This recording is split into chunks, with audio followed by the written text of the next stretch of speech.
If you're having problems with your septic system and you're tired of spending so much money each year to have it pumped, then SeptiClean is the answer for you. SeptiClean is an advanced specially formulated blend of bacteria used in the treatment of home and commercial septic systems. The breakdown of waste in your system relies on biological activity of naturally occurring bacteria. SeptiClean restores the natural biological process in your septic system and boosts the existing biological activity. SeptiClean is completely safe on all plumbing and can help prevent expensive emergencies in pumping. SeptiClean has approximately 6 to 100 times the bacteria count of other leading off-the-shelf brands in a 1-year supply. SeptiClean comes in a water-soluble pack, which you flush down the toilet once a month with no mess or stress. Save time, money, and maintenance on your septic system. Find SeptiClean at Emporium True Value Hardware on Main Street in Sag Harbor or visit micro-tab.com. That's micro-tabb.com. Micro-tabb.com.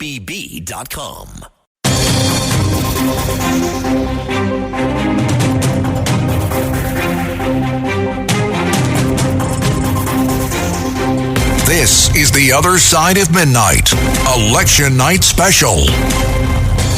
This is indeed a historic night, technically a morning. Donald Trump has been elected the 47th president of the United States, becoming the first man since Grover Cleveland ever to serve 2 non-consecutive terms. We're going to hear from the former and future president, apparently momentarily. We also have an A-list panel in studio of a Democrat and Republican, but a man that actually predicted this result fairly early on is not only a longtime supporter of Donald Trump, but a longtime friend for over 40 years. He also happens to be the owner of this radio network and even the man that came up with the name of this show. I'm talking, of course, about John Catsimatidis, who also is a talk show host in his own right, is the co-host of Cats and Cosby and of the Cats Roundtable on Sunday mornings. John, give me your reaction to Trump winning again.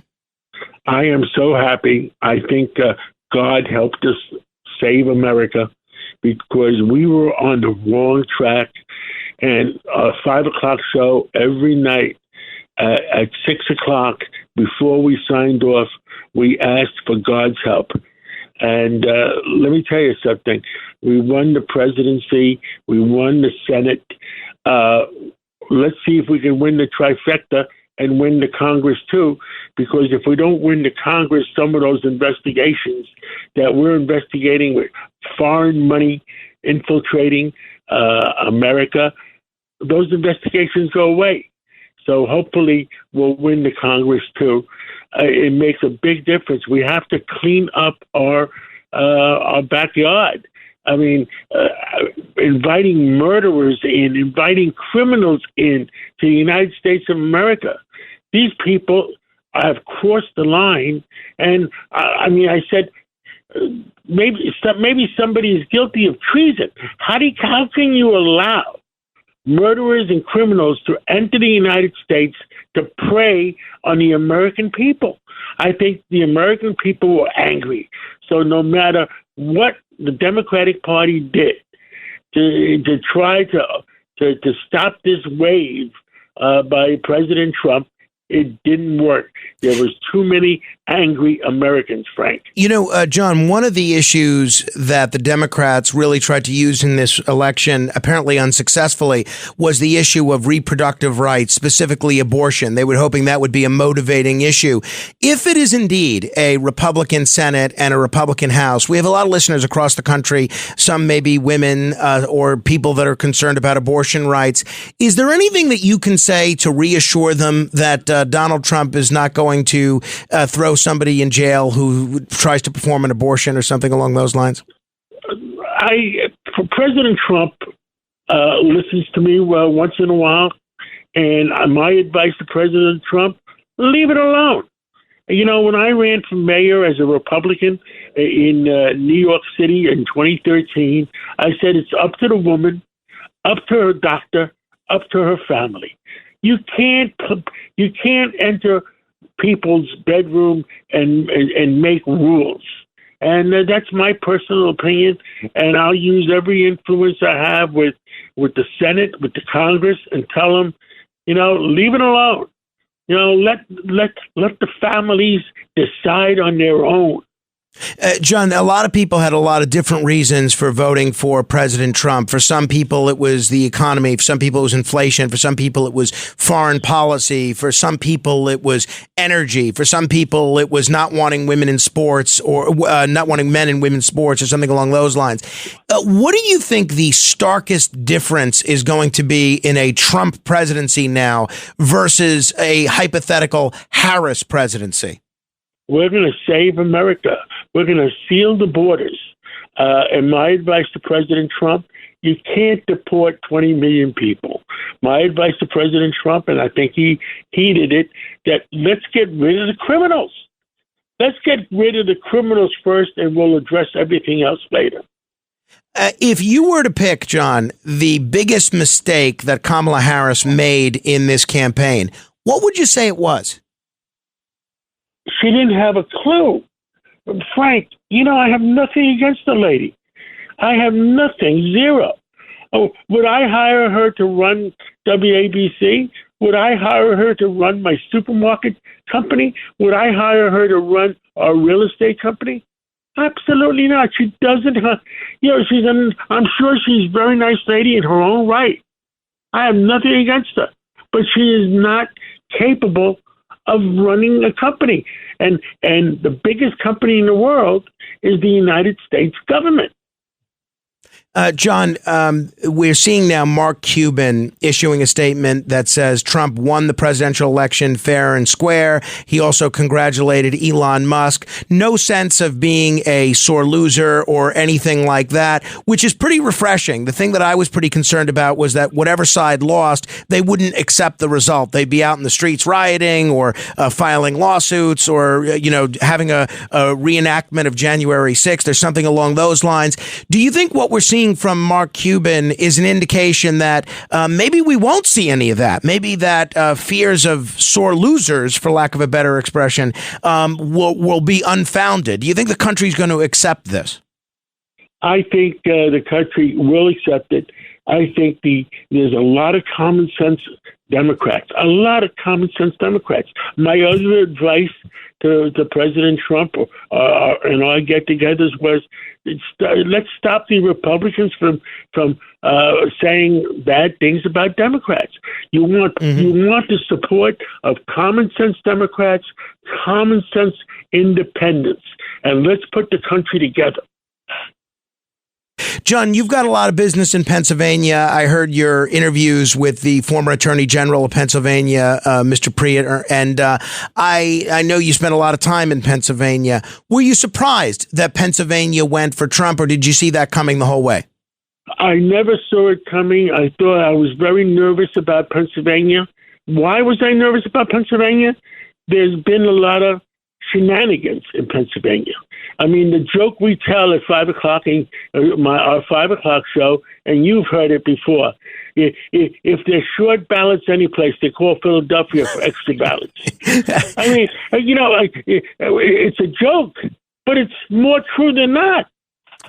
Lastly, I think, Frank, what we have to do is clean up so every American person believes in one citizen, one vote.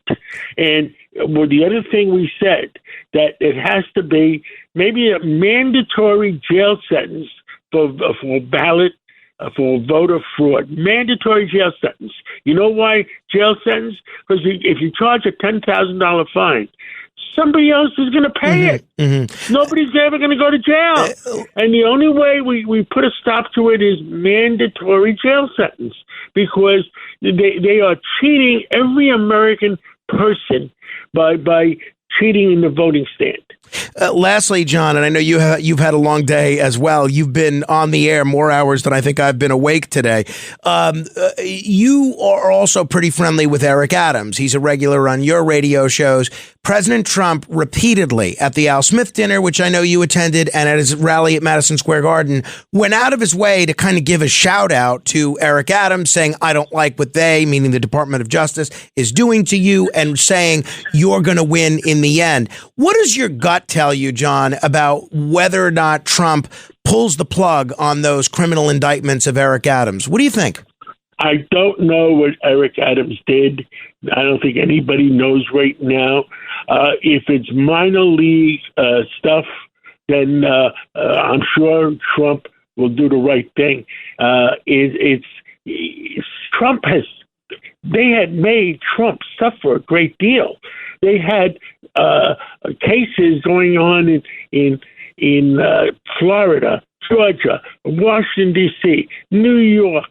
I mean, this was all orchestrated. It was all orchestrated by the people in Washington. I think it was obvious. And when Eric Adams decided to go to Washington to meet with the other 6 black mayors, as his airplane is taking off, they're raiding his office. Mm-hmm. So it doesn't pass the smell test. And Donald Trump realizes it doesn't pass the smell test. Now, at the Al Smith dinner, Mike Bloomberg was so mad because they never liked each other, so mad at Donald Trump that Mike Bloomberg last week gave another $50 million to Harris. I would have a lot better use of $50 million, I'll say. John Catsimatidis. It takes them over 2-3 days to make it. Yeah, exactly. John Catsimatidis, congratulations. I know you worked as hard on this race as you have any presidential race, really probably since Bill Clinton. So congratulations to you. Thanks for the opportunity to do this show, and thanks for all the great coverage. Well, God bless America. God is on our side, and I'm glad we all worked hard to make a difference and to save America. And I want to thank all our listeners for listening. And I have tears in my eyes that we helped, WABC helped make a difference to save America. John Catsimatidis, you can hear him regularly on Cats and Cosby and on Sunday mornings on the nationally syndicated Cats Roundtable. In a moment, we're going to chat with Democrat Anthony Weiner, Republican Bob Straniere. We'll get their perspective on the day's events and where the country goes from here. We're also awaiting the word from the future president, Donald Trump, to see what he'll have to say. He's getting ready to address his supporters. We're told that soon. I don't know what soon means. We'll keep an eye on it, and you don't have to go anywhere. Keep it dialed in right here. This is The Other Side of Midnight, straight ahead. The Other Side of Midnight with Frank Morano.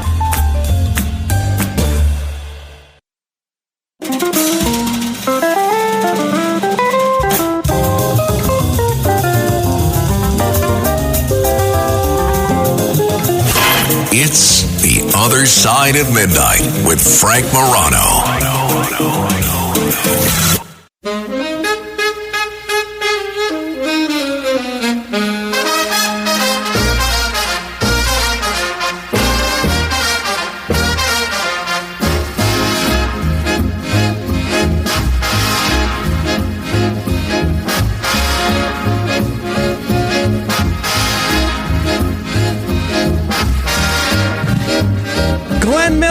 In the mood, a birthday bumper music request from Jesse Kurtz, who is a city councilman in Atlantic City, who until tonight was the only Republican city councilman in Atlantic City. And now, after tonight's results, there are 2. Believe it or not, they have increased their ranks by 100%. Speaking of politicians, I am joined in studio by 2 recovering politicians. First, let me say hello to former New York Republican Assemblyman, former candidate for Congress, Bob Straniere. Bob, it's great to see you. This morning. Yeah, we're hanging in there. Let me also welcome on the left, Democratic Congressman, radio talk show host, and podcaster, Anthony Weiner. Hello, Congressman. Greetings and salutations. You don't look too happy. It's not a function of happy. I'm a little bit... I was done with this race about a month ago, so you can imagine where I am now that my candidate is lost. And the worst thing that can possibly happen to you as a talk show host, my predictions turned out to be wrong. Well, the one prediction that you made that turned out to be accurate was the fact that you said that this race would be over by 2 a.m. at the latest, Eastern, and you were correct. How did you know? People were predicting this was going to go on for 2 weeks, 3 weeks. What made you so sure that this was going to be? In a weird way, you know who we have to thank? We have Donald Trump to thank because of all of the lying about the election in 2020. Election laws changed. As a matter of fact, there was, I think it was in North Carolina or Georgia, one of the states even said you've got to report all of the ballots within an hour. And I think everyone was kind of like really keen to get it done faster. And another thing that changed this year is that Republicans who traditionally embraced early voting and paper voting in 2016 and 2020, they didn't. And this year they did. So there's a lot more. About 50% of the total vote was already in the bag, so to speak, on election night. And I also thought those two early southern states would be indicative, and it turned out that they were, as Donald Trump won them both. Georgia and North Carolina. Bob Straniere, your reaction to what we're seeing. You look pretty happy. Absolutely. I guess 2 years ago, Anthony and I were here together, and the great red wave for the Republicans just didn't materialize. So it's nice to be back on a night when really we've seen Republican success all over the country. Not only is Donald Trump been elected once again president of the United States, but we've picked up a substantial number of seats in the United States Senate. It looks like we're holding our own in the Congress, and I think we will have a strong, united country with broad-based support for President to be Trump once again and his agenda. I think Kamala Harris made a number of mistakes. The first one was a selection of a vice president, and I think it was almost buffoonery to see this Elmer Fudd type character pretending that he had the skills, the background experience, and ability to articulate positions for the vice presidency of the United States. I think that also her initial charm, which gave a lot of enthusiasm to Democrats to come back to the party. Maybe they were thinking of sitting it out after the debate performance between Trump and Biden that caused the coup to take place to effectively remove him from the political scene. It's interesting. I don't know who's been the president for the last 3 or 4 months, but I think that was a mistake. Her charm, her smiles, her waving initially were appealing, but I think as time went on and as we were moving towards Election Day, people were demanding to know what she really stood for. What was her position on the economy, on crime, on schools, on the border, and it was absent. Anthony, right after the debate, we spoke, and I thought it was likely that the Democrats were going to jettison Biden. You said you didn't think that it was going to happen.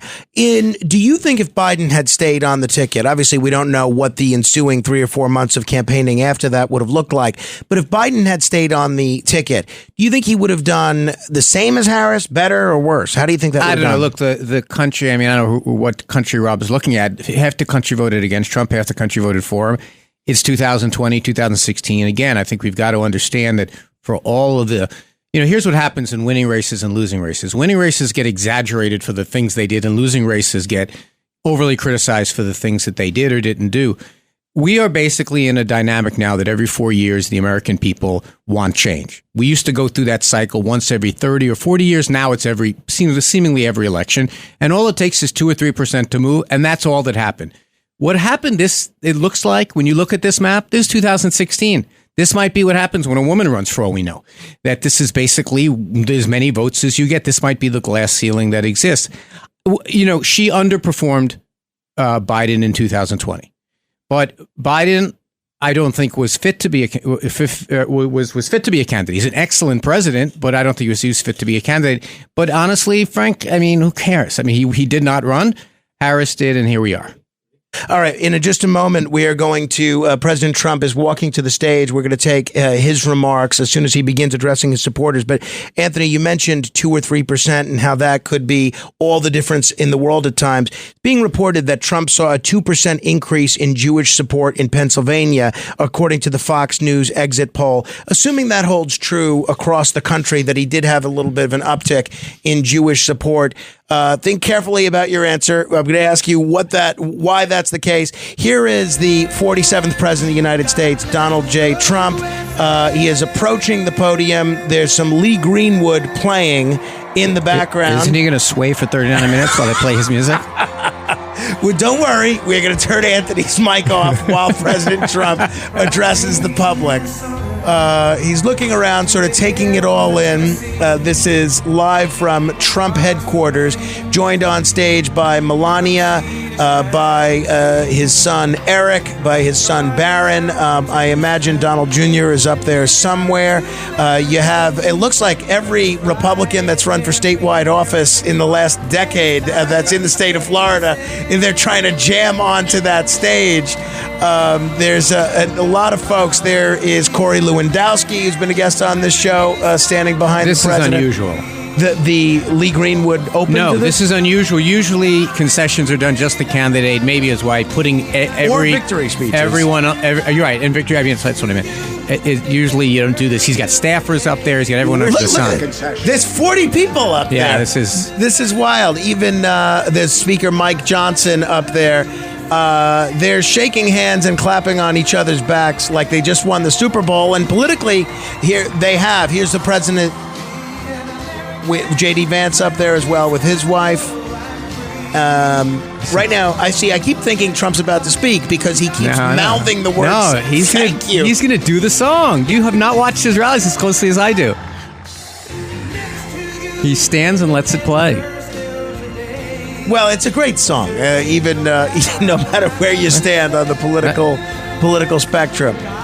All right, here we have the 47th president of the United States, at least the president-elect, Donald J. Trump.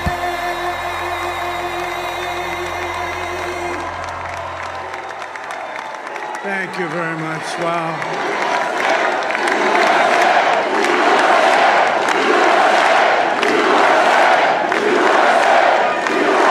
Well, I want to thank you all very much. This is great. These are our friends. We have thousands of friends on this incredible movement. This was a movement like nobody's ever seen before. And frankly, this was, I believe, the greatest political movement of all time. There's never been anything like this in this country and maybe beyond. And now it's going to reach a new level of importance because we're going to help our country heal. We're going to help our country heal. We have a country that needs help, and it needs help very badly. We're going to fix our borders. We're going to fix everything about our country. And we made history for a reason tonight, and the reason is going to be just that. We overcame obstacles that nobody thought possible, and it is now clear that we've achieved the most incredible political thing. Look what happened. Is this crazy?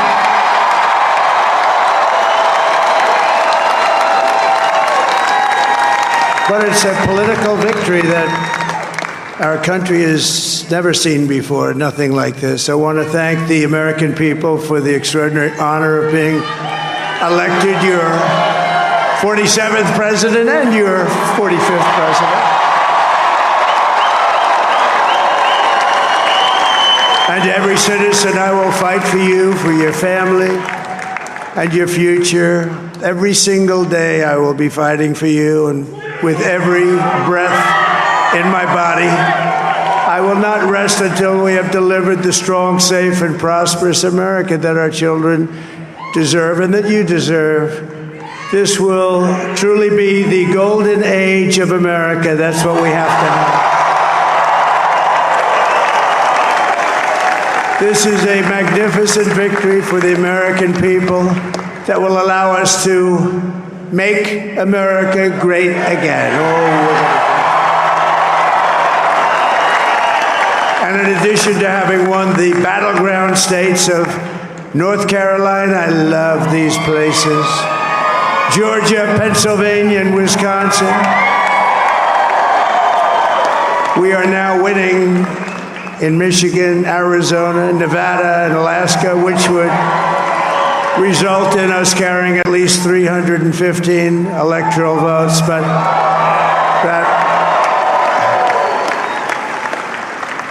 But it's much easier doing what the networks did or whoever called it, because there was no other path. There was no other path to victory. We also have won the popular vote. That was great. Very proud of that.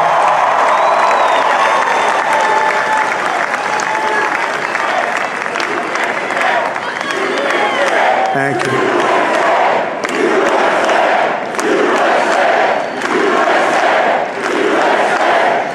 Thank you very much. Thank you. And, winning the popular vote was very nice, I will tell you.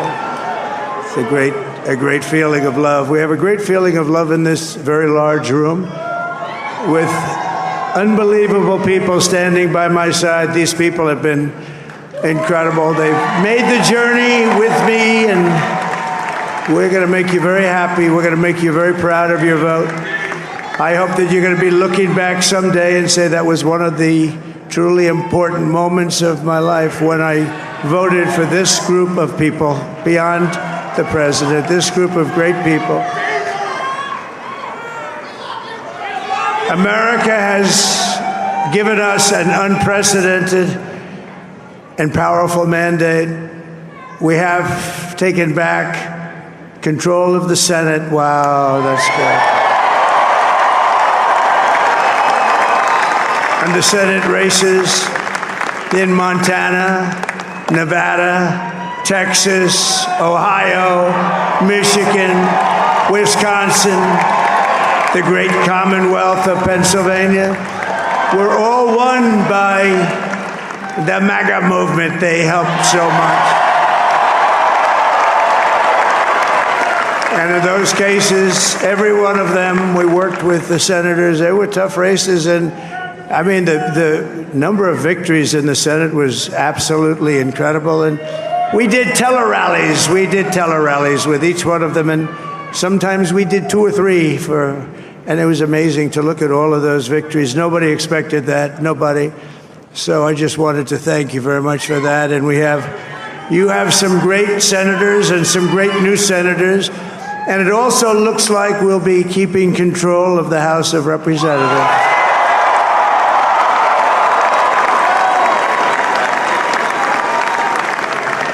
And I want to thank Mike Johnson. I think he's doing a terrific job. Terrific job. I want to also thank my beautiful wife, Melania, First Lady.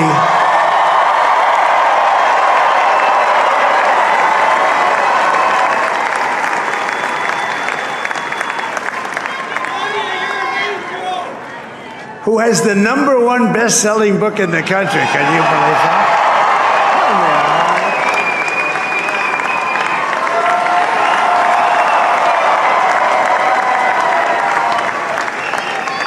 Oh, no, she's done a great job, works very hard to help people. So I just want to thank her. But I want to thank my whole family, my amazing children, and they are amazing children. Now, we all think our children are amazing. Everybody here thinks their children are amazing, but that's a good thing when you think they are.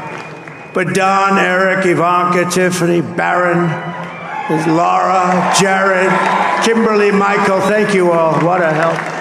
What a great.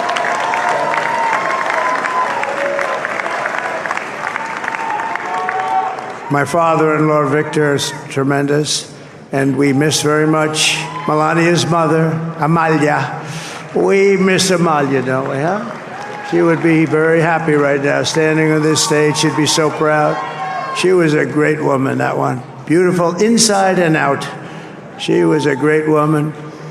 I want to be the first to congratulate our great, now I can say, Vice President-elect of the United States, J.D. Vance.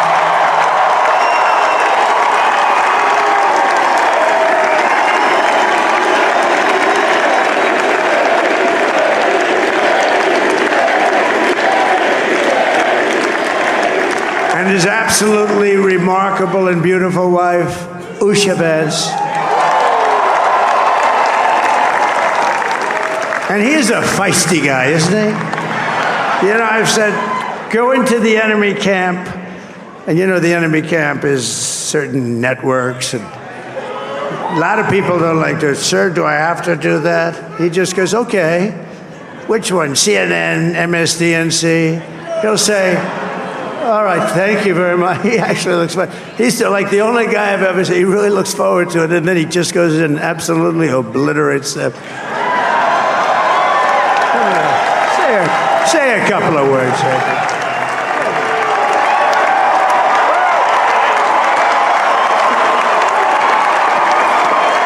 Wild.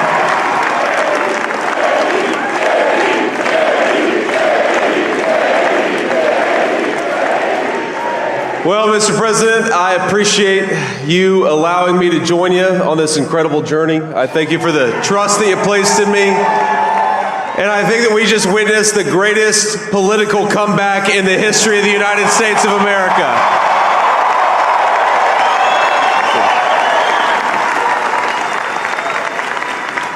And under President Trump's leadership, we're never going to stop fighting for you, for your dreams, for the future of your children. And after the greatest political comeback in American history, we're going to lead the greatest economic comeback in American history under Donald Trump's leadership.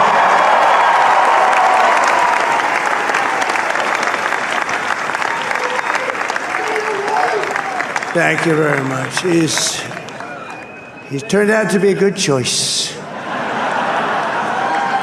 I took a little heat at the beginning, but he was, I knew the brain was a good one, about as good as it gets.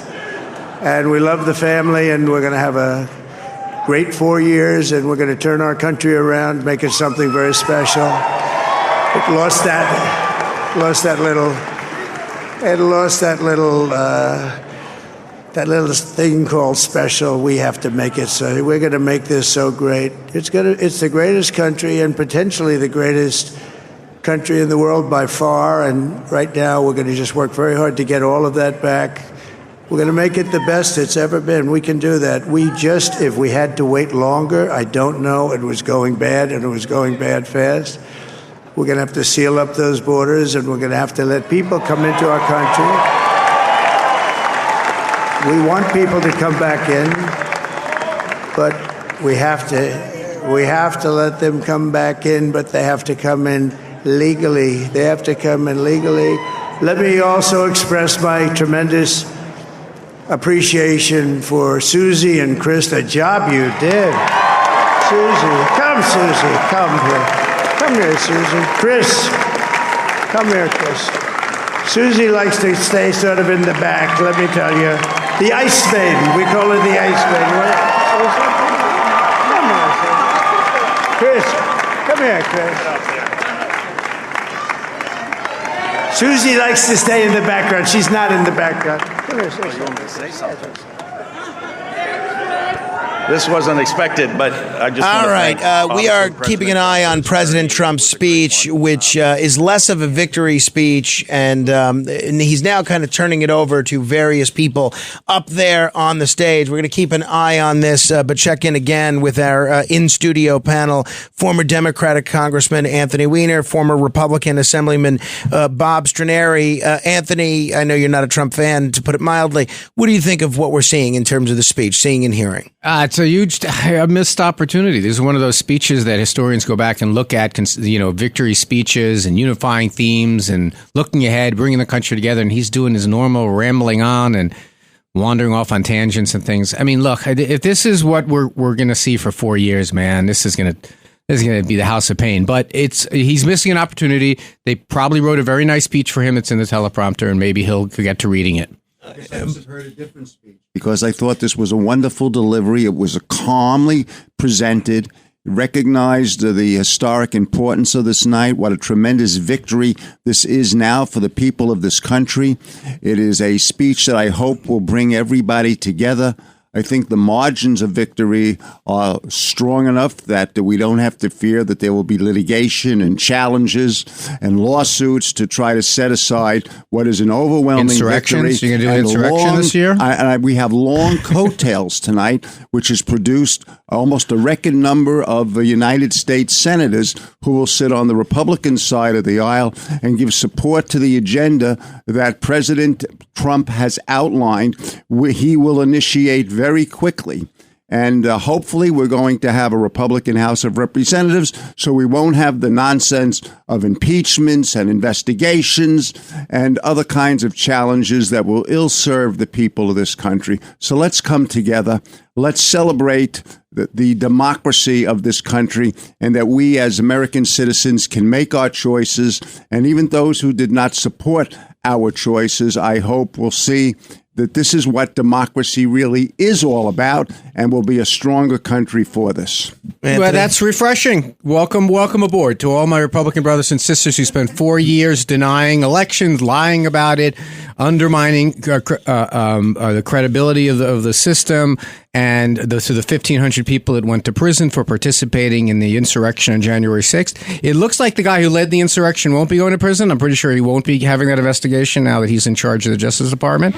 So it's fascinating. 1,500 of his followers went to prison. Ashley Babbitt's dead, and he's now going to get rewarded for it. But all of that being said, let me just say one thing about what Rob just said.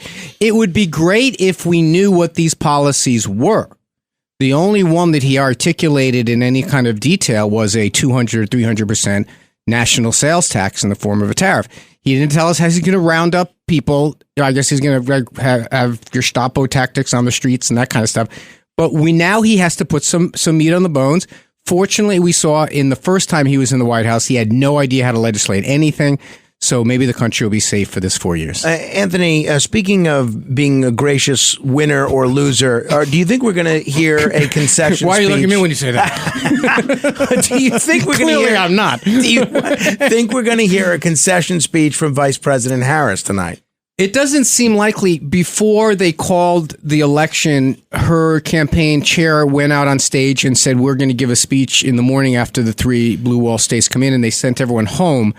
So I think we're in this weird moment that she doesn't have a room to. The answer is no, I don't think so. Probably in the morning. I'm sure she's trying to get Donald Trump on the phone right now to concede. Well, if we're looking at CNN, it doesn't show that the president-to-be Trump has the 270 electoral votes. They just don't want to give in. Different states. Listen, none of those votes are fully counted. These are projections, and projections happen. I mean, it does seem like he won. He's on stage rambling on about something. All right, Bob Straniere, I was asking Anthony before about the Jewish vote, which apparently he was much stronger in. No, at least slightly stronger, 2 to 3% in Pennsylvania, where their exit polls show in a pivotal state, they went with him. Do you attribute that to what's happening in the Middle East? Do you attribute that to some other factor? I think and I know you're Jewish as well. The unwillingness of the Biden-Harris administration to truly support the right of Israel to defend themselves, to free our hostages, to eradicate Hamas and Hezbollah, and make the Middle East safe. And to see that what was begun with the Abraham Accords will now, I think, have the opportunity to be fulfilled. And interestingly enough, I think the other Arab nations, other than Iraq and Iran, are supportive of bringing peace to the Middle East, and a sense of unity will follow. I think the Jewish vote did move to a degree to President Trump this time, and I think concern over Israel was a major factor in this happening. Anthony Weiner, I know you're a strong supporter of Israel. You were in public life, and now that you're a media commentator, you still are. Do you think that played a role in any increase in the Jewish vote here? Might have done. I mean, the irony is Kamala Harris might have lost Kamala Harris might have lost Michigan for being too strongly pro-Israel. Mm-hmm. So, look, I think as a policy matter that Biden and Harris have been partners, have had the United States cheek to jowl in a policy as close to Israel as it's ever been. It led to the death of Sinwar, it led to the death of Nasrallah. And I think it is the Republicans who have made Israel a partisan issue. I don't believe that it is. Joe Biden has been in public life for the longest time. I can tell you from personal experience, is no stronger advocate for Israel. And everything that Israel asked from the United States, they got. And you might not like Bibi Netanyahu, and Biden might not get along with him very well, but everything they've asked for, they've gotten, and it's helped them to defend themselves against the axis of evil that they confront. Do you give any credit, understanding you're a Trump critic, do you give any credit to Trump as a campaigner? He has run an unorthodox campaign. Right now, speaking at this victory speech, is the president of the UFC, Dana White. It's difficult to imagine that in an Obama or Bush victory speech. Do you give credit to Trump for being able? I mean, credit is a word. I mean, being a demagogue on immigration is the easiest thing in the world. When Mr. Straniere was in politics, when I was in politics, beating up on the other, particularly when it comes to immigrants, is a tradition in our country. We've never had a presidential candidate lean into it as much as Trump has. Was it successful? Yes. Does that make him a good campaigner? Being a demagogue, making up stuff, like the number one issue in exit polls was the economy. So the American people chose someone to bring down inflation when it's at 1.9% right now. Well, good luck with that, guys. Look, he won. right? And so nobody can blame the Weiner laptop for this one. Well, exactly. Whatever happened here, he did it. And I think ultimately what it came down to, this was a change election, and he just barely looked more changey than an African American and South Asian woman vice president. Bob, I think you first started working in presidential politics back in 1976 with Gerald Ford, if memory serves, or 1980. Even earlier than that, when I was a young Republican president in 1960, I actually began working on Richard Nixon's first campaign. I stand corrected. So it's clear that Trump has an unorthodox campaign strategy compared to all of the other Republican presidents that you've worked on behalf of. Do you think he's sort of changed the rules of presidential campaigning? 4 years from now, are we going to see candidates act more like Trump, or is this something that's uniquely Trumpian? I think that this is something unique to Donald Trump's style. I think it's a reaction to the opponents that he has faced. Clearly, he had a message that resonated with the American people as he identified the issues that they're concerned with. Camilla gave us a smile and a wave, but nothing else. She wouldn't even say how she voted on the California proposition earlier this week that the people of California had, which addressed criminal issues and crime in California that's very important to them. I think Donald Trump ran a masterful campaign. He changed his tone. He changed his moderation, and he seemed presidential. He seemed like somebody who did have a plan, who does have ideas that Americans can understand. He speaks plain language, and he demonstrates common sense. All right, we're going to continue in a moment with Bob Straniere and Anthony Weiner. Before we go to break, let's hear another minute of President Trump's victory speech. Nobody has what we have. But we have the greatest people also. Maybe that's the most important thing. This campaign has been so historic in so many ways. We've built the biggest, the broadest, the most unified coalition. They've never seen anything like it in all of American history. They've never seen it. Young and old, men and women, rural and urban. And we had them all helping us tonight, when you think. I mean, I was looking at it. I was watching it. They had some great analysis of the people that voted for us. Nobody's ever seen anything like that. They came from all corners, union, non-union, African American, Hispanic American, Asian American, Arab American, Muslim American. We had everybody, and it was beautiful. It was a historic realignment, uniting citizens of all backgrounds around a common core of common sense. You know, we're the party of common sense. We want to have borders. We want to have security. We want to have things be good, safe. We want great education. We want a strong and powerful military, and ideally we don't have to use it. You know, we had no wars. 4 years we had no wars, except we defeated ISIS. We defeated ISIS in record time. But we had no wars. We'll hear more from President Trump along with our star-studded panel straight ahead. The Other Side of Midnight.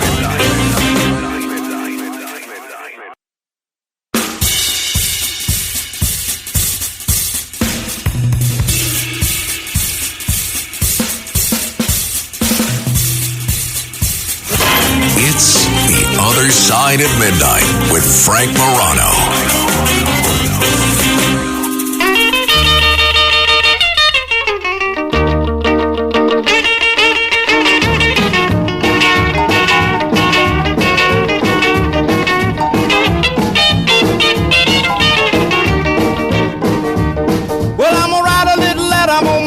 My local DJ. Yeah, this is a jumping little record I want my jockey to play. Roll over Beethoven, I gotta hear it again today.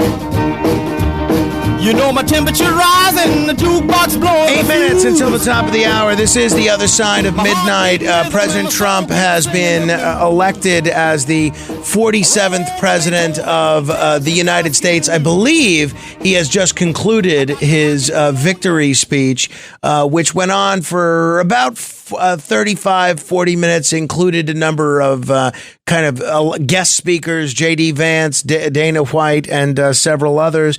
I'm joined in studio by Democrat Anthony Weiner and Republican Bob Straniere. Bob, let me ask you, I know you're excited as a Republican that obviously Trump won the presidency, the Republicans won the Senate, and as you heard Trump there, it seems like they're in a good position to win the House as well.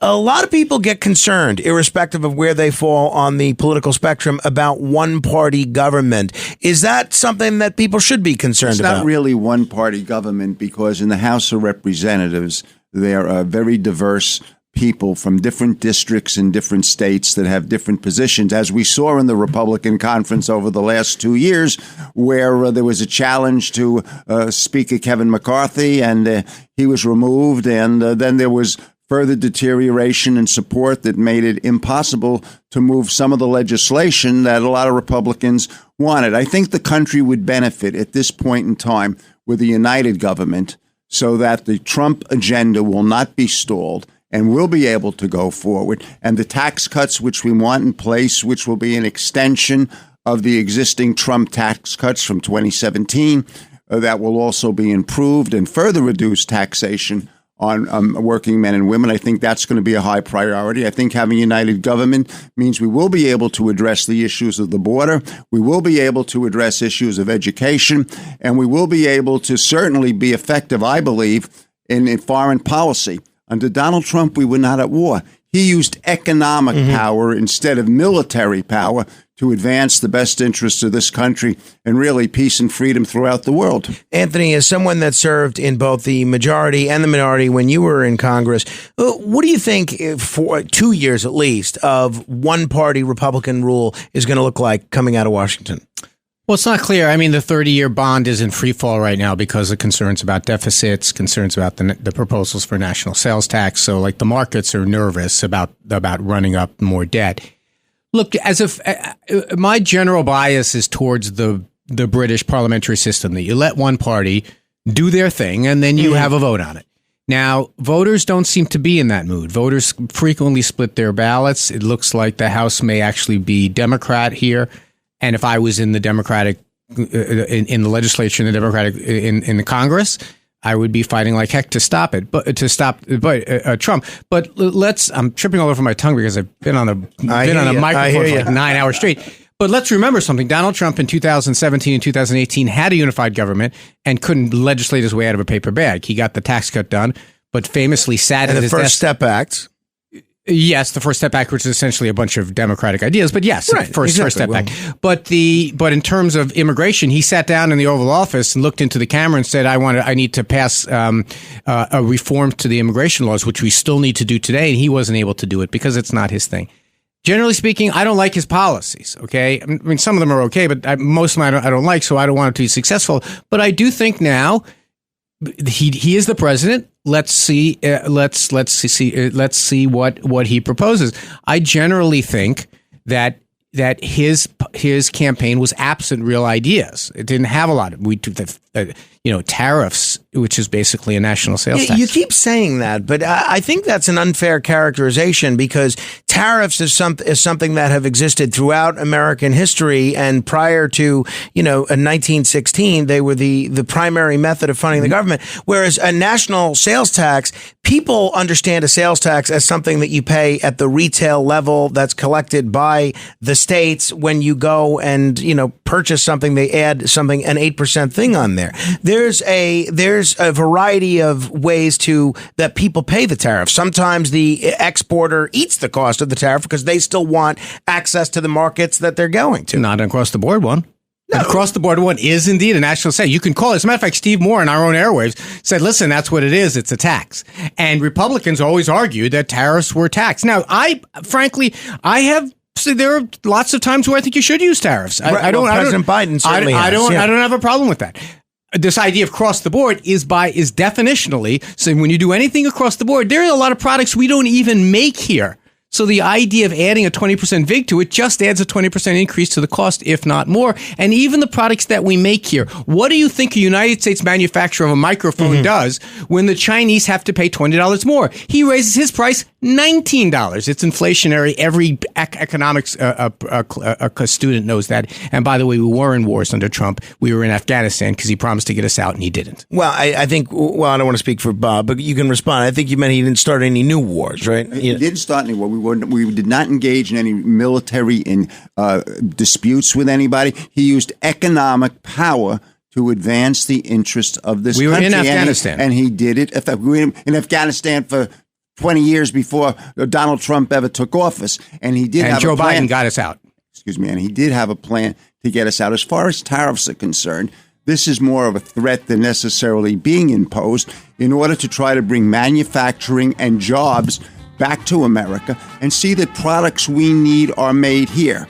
You know, we have too many products like pharmaceuticals being made in China. We should not be held hostage to other countries on products we need for Americans. I don't think you're winning a convert out of Anthony Weiner. Bob Straniere and Anthony Weiner, thank you both. We'll continue a whole lot more election post-analysis in a moment. Your influence counts. Be sure to use it.